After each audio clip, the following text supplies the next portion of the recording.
हरि ओम इदं राष्ट्राय इदं नमः। आप लोगों का स्वागत है पथिक संदेश पत्रिका के लेख पाठन अभियान में। आज का अंक एक विशेष अंक है। आप लोगों ने अभी जो एक संघर्ष की स्थिति आई थी भारत और पाकिस्तान के बीच में, आपने ध्यान दिया होगा कि इसमें 5-10% जो सूचनाएं थी, खबरें थी, वो ठीक थी। 90% तक सूचनाएं ऐसी बिल्कुल जो असत्य, बहुत कम उसमें सत्य का अंश हो ऐसी, या पूर्णतया भ्रामक थी। पत्रकारिता का ये जो ह्रास है, जो धनलोलुपता के वशीभूत होकर पत्रकारिता के जो सिद्धांतों का ह्रास हुआ है, वो बहुत तीव्र हुआ है, बहुत ज़्यादा रसातल पर गिरी है पत्रकारिता। इसीलिए आपने देखा होगा कि ये जो मुख्य धारा की जितनी भी ये न्यूज़ वाली एजेंसीज़ हैं या न्यूज़ चैनल हैं, उनसे हटके इस स्थिति में अधिकतर लोगों ने जो टॉप एनालिस्ट या यूट्यूबर्स हैं, उन पर भरोसा किया। और आज की विडंबना देखिए कि आज एक यूट्यूबर को भी देश के विरुद्ध साजिश करने के आरोप में गिरफ्तार किया गया है। वो यूट्यूबर अपने कुछ धन की लालसा या कुछ कामेच्छा की लालसा से उसने देश के प्रति अपना द्वेष उत्पन्न कर लिया। पाकिस्तान के दूतावास के एक जासूस के साथ संबंध स्थापित किए और पाकिस्तान में जाकर आई, चीन में जाकर आई, और भारत की कुछ ऐसी जगहों पर जाकर आई यूट्यूबर के नाम पर या पत्रकारिता के नाम पर, जहाँ की सूचनाएं गोपनीय होनी चाहिए थी, वो गोपनीय सूचनाओं को दुश्मन को सौंपने का कार्य उसने किया, ऐसा उस पर आरोप है। उसके साथ 5-6 और लोगों को भी गिरफ्तार किया गया है। जिस व्यक्ति को भारत में पाकिस्तान के दूतावास में रखा गया था इस कार्य के लिए, पाकिस्तान ने जासूसी के कार्य के लिए उसको भारत से तुरंत प्रभाव से निष्कासित करके भेज दिया गया है।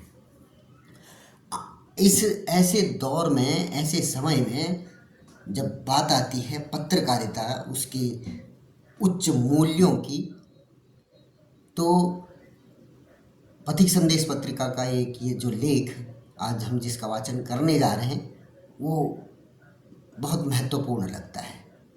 आज का लेख है पत्रकारिता के पितामह देवर्षि नारद। देवर्षि नारद के विषय में सभी को ज्ञात है कि वो तीनों लोकों में सतत भ्रमण करते हुए वहाँ की स्थितियों, परिस्थितियों और घटनाओं का वो ज्ञान रखते थे और उनको प्रसारित भी करते थे। तो नारद जयंती इसी महीने, नारद जयंती 14 तारीख को मनाई गई। तो नारद जयंती के उपलक्ष्य में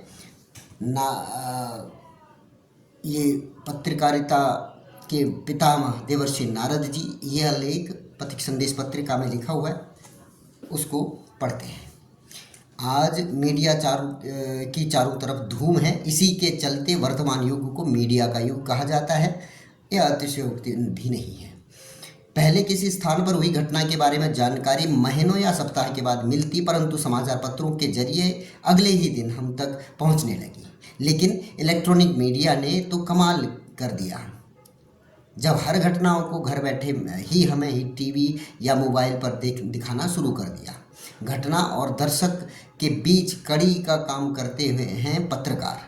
उनसे निष्पक्षता के साथ साथ सत्य बोलने का साहस, उचित मार्गदर्शन करने व जनहितों की रक्षा करने की अपेक्षा रहती है। इन्हीं सभी गुणों को समाहित करते हुए किए हैं देवर्षि नारद, जिन्हें विश्व का पहला पत्रकार या पत्रकारिता का पितामह कहा जा सकता है।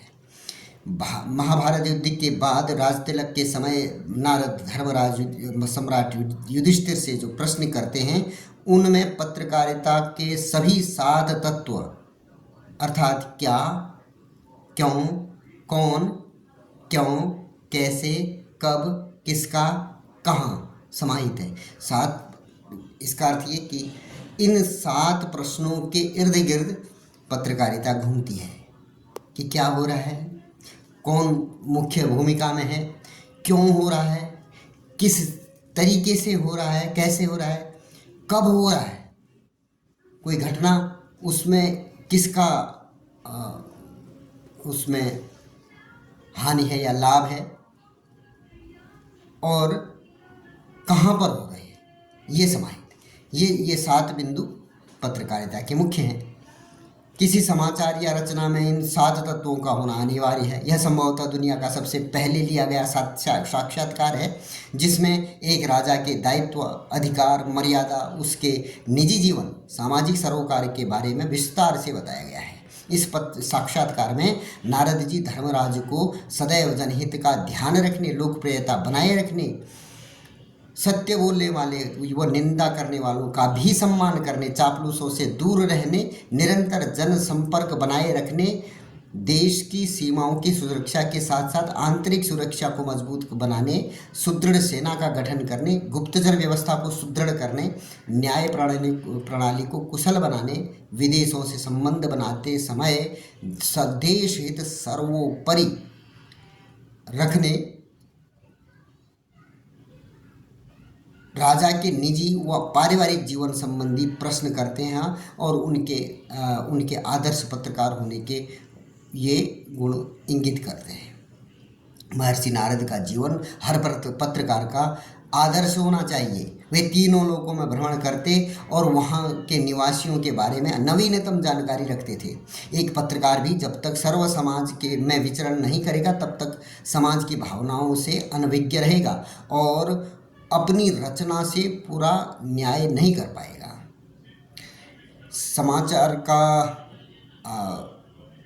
समाचार का अंग्रेजी रूपांतरित शब्द न्यूज, NEWS, यानी north east west south news शब्दों में ही इसका वर्णन मिल रहा है। अर्थात एक पत्रकार के पास पूर्व, पश्चिम, उत्तर, दक्षिण सभी दिशाओं की खबर होनी चाहिए।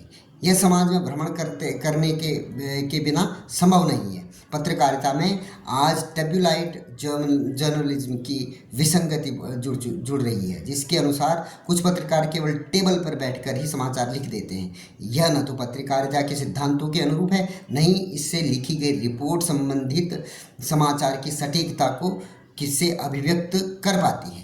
नारद जी में आदर्श पत्रकारिता का एक अन्य गुण था। वे देव या कोई दानव सभी को मुंह पर सत्य कहने की हिम्मत रखते थे, चाहे वह सामने वाले से के कितने ही विपरीत हो जाती हो। वे सभी से मित्रता का भाव रखते थे। एक आदर्श पत्रकार में यह गुण सर्वाधिक अपेक्षित है कि वह केवल सत्य बयान करे, चाहे वह कितने भी प्रभावशाली व्यक्ति के विपरीत क्यों न हो। हम देखते हैं कि एकदम नंगा चिट्टा सत्य सुनकर एक बार तो देव या राक्षस क्रोधित होते, परंतु उस पर गौर अवश्य करते थे और उसी सत्य के आधार पर कोई निर्णय लेते थे। पत्रकार को यह नहीं सोचना चाहिए कि उसके सत्य लिखने से कोई क्रोधित या प्रसन्न होगा। उसका इस उद्देश्य केवल समाज का कल्याण और समुचित मार्गदर्शन होना चाहिए। अगर हर पत्रकार देवर्षि नारद के गुणों के अनुरूप आचरण करे तो कोई कारण नहीं है कि पत्रकारिता जिन आरोपों का आज सामना कर रही है, भविष्य में उससे बचा जा सके। विश्व संवाद केंद्र के द्वारा ये प्रसारित है लेख, जालंधर।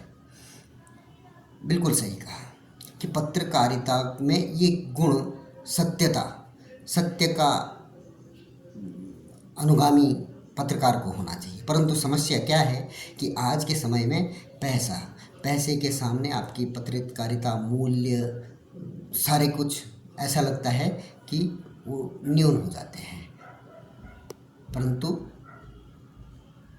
जो पत्रकारिता के क्षेत्र में हैं, उन्होंने महर्षि नारद जी से प्रार्थना करनी चाहिए कि वो अपने उन गुणों का कुछ न कुछ अंश उनको अवश्य दें। और सत्यान्वेषी ही व्यक्ति ही एक सफल पत्रकार हो सकता है, ये सर्वथा सिद्ध है। अन्यथा आजकल हमारे देश में कई बार ये समस्या आई है कि पिछले 1-2 वर्षों में हमने देखा है कि कई पत्रकार जो चीन के लिए जासूसी का काम करते थे वे पकड़े गए। अभी आज की ही जो है, आज का ही समाचार है कि 4 या 5 पत्रकार, जिसमें व्यक्ति, जिनमें से एक यूट्यूबर जो आजकल पत्रकारिता की श्रेणी में आते हैं, क्योंकि ये प्रसारण, समाचार या कोई भी सूचना प्रसारण का एक प्रमुख साधन हो गया यूट्यूब, वो पकड़े गए कि वो अपनी इस विधा का दुरुपयोग शत्रु को जानकारी देने के लिए कर रहे थे। यदि ऐसा है तो ये एक अत्यंत दुखद और निंदनीय कार्य है और इसकी भर्त्सना होनी चाहिए। ऐसा कोई न कर सके, इसके लिए कठोर दंड उसे मिलना चाहिए। वो आजन्म, जीवन भर, मृत्युपरंत उसको कारावास होनी चाहिए। उस पर कोई दया नहीं। जो देश के साथ, समाज के साथ घात करे, उस पर कोई दया नहीं। 25 माताओं बहनों के सिंदूर उजाड़े गए नृशंस हत्याकांड के पहलगाम में, और उनके लिए काम करने वाले, इन पर कोई दया नहीं होनी चाहिए। ये पत्रकार या इस श्रेणी में पत्रकारिता को इससे संबंध रखना भी नहीं चाहिए कि वो है ही नहीं इस श्रेणी की।